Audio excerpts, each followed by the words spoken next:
A wild group of Thunder Bay residents have found a fun way to embrace the arrival of winter weather. They call themselves the Cold Plunge Crew, and they bring their swimming gear to the Cascades every weekend. Our own Mitchell Ringos joined them, and he files this report. For the Cold Plunge Crew, swimming near winter has been a mission for them since 2018 when they first started. Jump to 2021 and their group has grown in size, starting an Instagram group inviting anyone who wants to try the plunge to come out. When the crew showed up to the Cascades Conservation Area, they were met with ice, but that didn't stop them from pushing forward to make the swim happen. Co-organizer for the group, Gavin Barrett, says the swim is a test of mental strength in stressful situations, and if mastered, can let you do anything.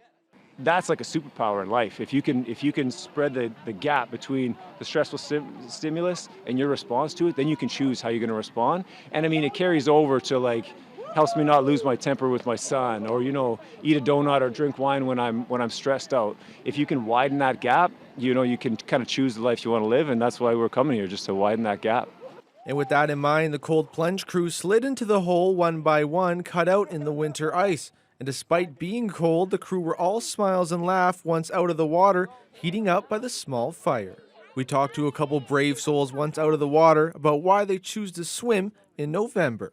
It's got a lot to offer, actually. I mean, there's a lot of physiological, health benefits, it turns out, mental toughness, and right now there's a cool community that's forming. It's really cool to get everyone involved and see the groups and the support and the fun.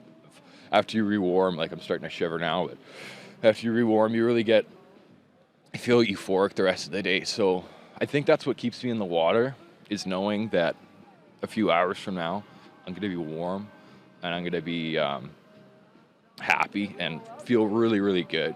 And with the water freezing over at the Cascades, Barrett says it will soon be too dangerous to swim there, but plans on continuing the swim at an alternative spot. Safety is our number one concern, so we don't want anybody getting hurt here. So this might be the last time at this location. We're going to think about going into Lake Superior, where it's a little more open, doesn't freeze as quickly. And also, Tracy and I just bought an ice barrel that we're going to put at Afloat Wellness, and I'll just kind of move this whole community inside and put the same invites out. And for the Cold Plunge Crew, they'll be doing this every week until it's not safe to do so anymore. But for me, this will just be a one-off.